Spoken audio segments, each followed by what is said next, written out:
हम एक आत्मा है, लेकिन वो आत्मा कहाँ से आई है, कौन से ब्रह्मांडों से आई है, कितने अनंत ब्रह्मांड है, कितना बड़ा यूनिवर्स है, क्या हमारे से आगे कोई और जीव भी नहीं है।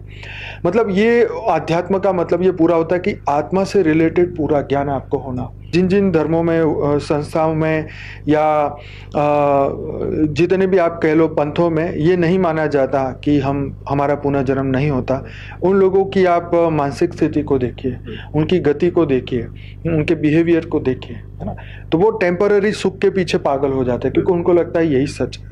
और क्योंकि हमारे संतों ने, हमारे दिव्य आत्माओं ने, महापुरुषों ने वेद उपनिषद पुराणों में इतना ज्ञान दिया हुआ, इतना ज्ञान दिया है कि ये मतलब इसके लिए तो बड़े से बड़े कोर्स हो 10-10 साल के तो भी खत्म ना हो। ये इतना महान ये ज्ञान है।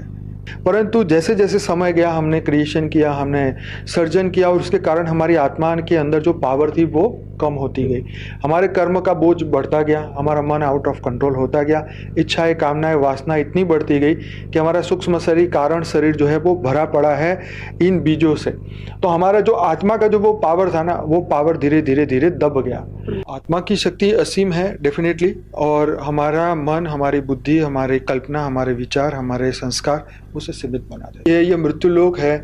जब तक वो ये नहीं समझेंगे कि तुम अमर लोक से आए थे, अमर लोक में ही तुम्हारा वास्तविक घर है, तो मृत्यु लोक में फिर यहाँ पर सुख और दुख दोनों ही उठाने पड़ेंगे। कि कई लोग कहते हैं कि मैं धार्मिक हूँ, मैं आध्यात्मिक हूँ, तो सच्चा आध्यात्मिक ज्ञान किसे कहेंगे?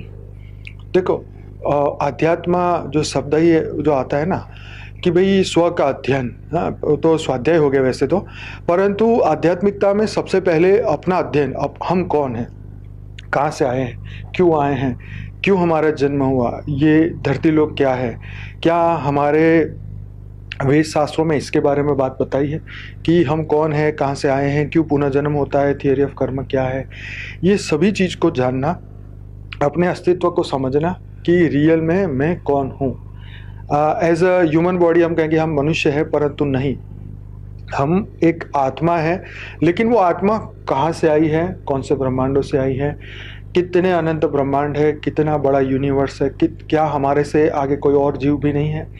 मतलब ये अध्यात्म का मतलब ये पूरा होता है कि आत्मा से रिलेटेड पूरा ज्ञान आपको होना कि आत्मा कहाँ से आई, क्यों आई, काल चक्र क्या है, समय का चक्र क्या है, क्यों आत्मा फंस जाती है, क्यों वो गति, समय की गति को पहचान नहीं पाती है, कितने ये चक्र, दुनिया का आदि, मध्य और अंत का ज्ञान समझना, आत्मा निराकारी से आकारी और आकारी से साकारी मतलब 5 तत्व में क्यों आई, ये पूरा रहस्य समझना, ये आता है अध्यात्म, रियल में अध्यात्म।